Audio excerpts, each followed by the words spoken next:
Hey entrepreneurs, we are back with another video about the many exemptions to the ABC test from AB5. So we're talking about independent contractor classification, how to tell whether someone's an independent contractor or an employee under the law. There are a lot of exemptions to this rule. And today we're going to be talking about the referral agency exemption, which is one that comes up a lot, but actually is very, very limited and pretty hard to apply to most circumstances.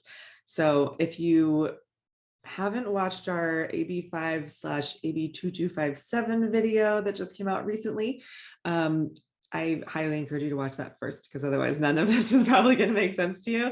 But in general, we're talking about if you're trying to figure out whether someone is an independent contractor or an employee under the law, the new rule that applies is called the ABC test. It comes from a law called AB5 and was updated with the law called AB2257. It is very hard to pass. So it came with a long list of exemptions, which makes it so you don't have to apply that new test. If one of these exemptions applies, you apply the old test instead, called the Referral test. So if none of that sounds familiar, please go watch the other video first.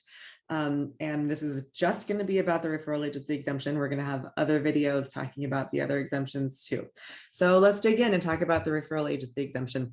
Before I dig in, I should tell you who I am. My name is Kalia Aharoni-Schmidt. I am a lawyer based out of California, and I work with small businesses to help make sure they don't get sued, basically. So as you can assume, this has come up a lot, and we're helping a lot of people through this issue. So I wanted to make these videos so you know when you can use this exemption or not. Okay, so the referral agency exemption, when does it apply? So really, we're talking mostly about these very specific circumstances where we're working with businesses like Rover or like TaskRabbit, where there's a platform and then contractors who are then being hooked up with customers through the referral agency. So, so there's three parties involved in this situation. There's the referral agency. So I'll either call that the referral agency or the business or the hiring business. And the contractor, which is also under this rule, called the service provider. So if there's notes in the slides called that refer to SP, that's the service provider / the contractor, and then the client. So that's the person who is actually hiring the contractor via the referral agency. So, or a business, it can be a business too. So the question we're really trying to solve here is whether the service provider, the contractor, whether they are a contractor or an employee of the referral agency, not of the client. Okay, so to be more clear, we'll use an example. So let's say I am starting a platform where I am connecting dog walkers with pet owners who need their dog walked in the middle of the day when they're at work. So in that situation, I am the referral agency. The dog walkers are the service providers and the pet owners are the clients. Okay, so in this situation, we are going to have a contract that between me and the dog walkers, the service providers, right?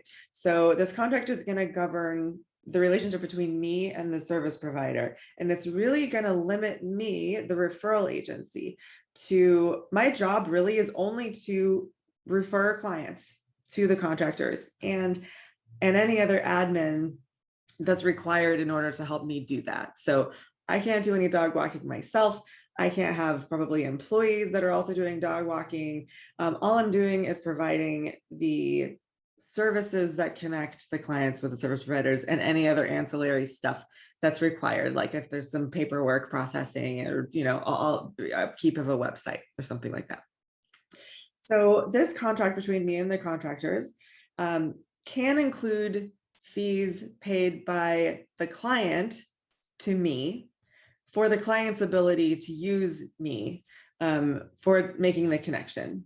But that fee can't be deducted from the rate set by the contractor, the dog walker. Okay, so what this looks like, the dog walker sets their fee. They say it's $20 per walk that the client pays. The client then pays an additional, let's say $2 to me for a booking fee or an admin fee or whatever you want to call it for the referral. Or it can also be a subscription to my platform, something like that. Okay, so there's kind of two different things. They're paying the dog walker for the dog walking and they're paying me for providing the referral. Okay, so that's what's going on in this situation. We are going to go through the list now of how to make this exemption apply. I want to remind you that if this exemption does apply, it doesn't mean that the service provider is automatically a contractor. It means that we're using the Borello test instead of the ABC test. Okay, so I'm going to go ahead and share my slides with you.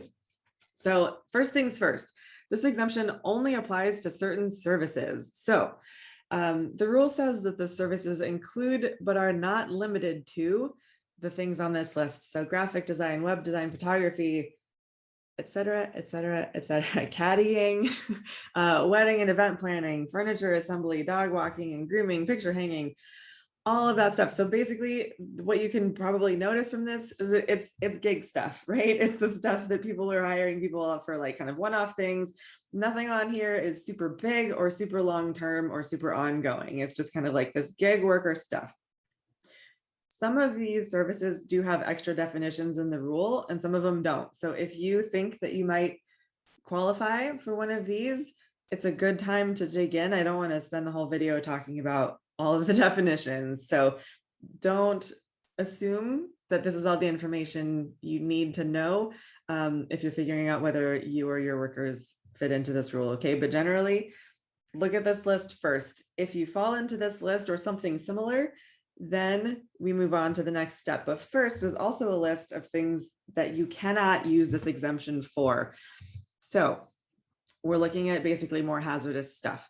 So things that are in hazardous industries, janitorial services, courier, transportation, trucking, retail, in-home care, that's a big one, and construction services, other than minor home repair. That's going to be more of like the handy person kind of services that would probably qualify because that's more in the gig realm.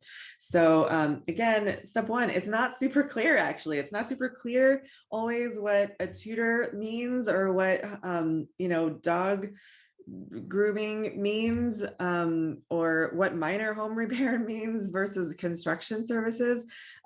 So again, it's already a good opportunity to talk to an expert here and make sure, if you're trying to use this exemption, that the services that the contractor are providing fall into this. Okay, so let's say we pass this first hurdle and you fall into one of the, you're in the right industry. We have to hit all of these factors in order for this referral agency exemption to apply.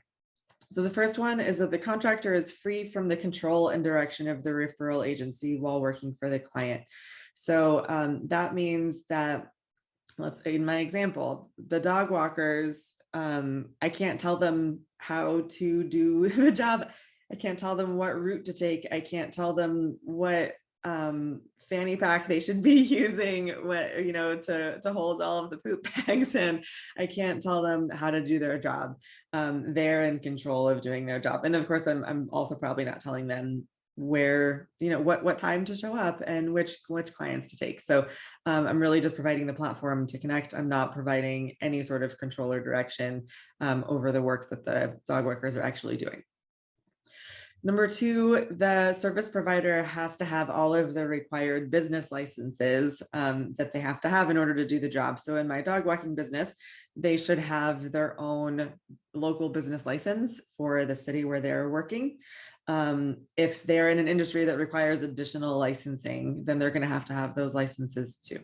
But at the very least, everyone should be required to have a local business license, because if you have your own business, which you should under this rule, everyone needs to have a local business license. Number three, again, only if required. If the work that they're doing requires them to have a state contractor's license, then they have to have one. If they're not doing something that requires a license like contracting, then this factor doesn't apply to you, so you don't have to worry about it. Number four, the services have to be delivered under the service provider's name and not the referral agency's name. So that means in my dog walking situation, they're doing work under either their personal name or their if they have a business name, they can use that. So, if you go on Rover, it's, people either have their just personal name that they're doing their work under, or sometimes they have a cute little, pet hideaway or something name, and that counts too. So they I can't require that my dog walkers are, calling themselves by my company's name. They're doing their own, using their own name. Next, the service provider provides their own tools and supplies. So again, I am not providing poop bags and dog treats and things like that to my dog walkers. They are providing all their own stuff on their own. Next, the service provider is supposed to be customarily engaged in an independently established business, doing the thing that they're doing for you. So they have to be a professional, fill in the blank, whatever they're doing. So we've seen this in, I think, every other video I've done about this so far. A lot of other exemptions require this, and the rules require this too a lot. So they just need to do the thing that they're doing for you as the thing they do professionally. Next is you cannot have any restrictions on the worker for what clientele that they're using.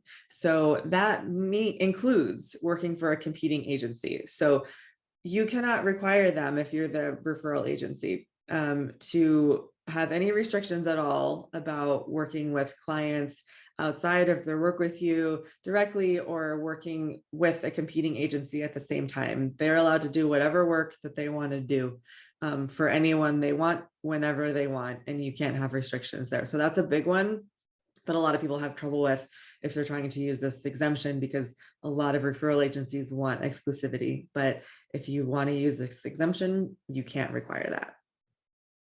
The next one is the contractor sets their own hours and their own terms of work and negotiates those directly with the client.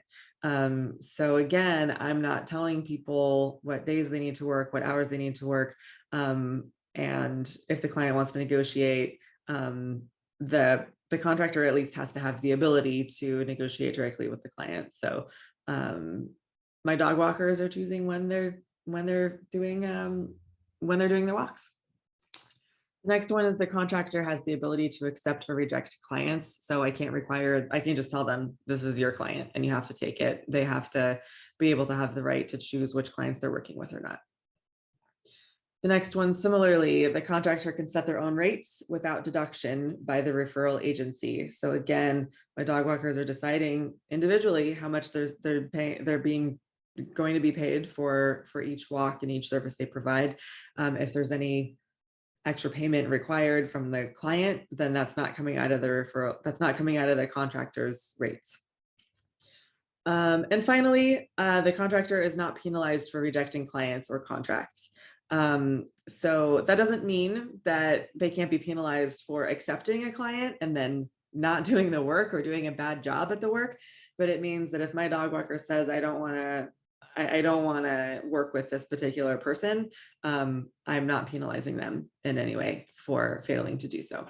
So those are the rules for the referral agency exemption. Again, every single one of those factors has to be hit in order to meet this exemption. So it seems like it could apply to lots of businesses, but when you really dig in, it's a hard one to actually really truly make fit and kind of pass the sniff test of whether your company is actually a referral agency.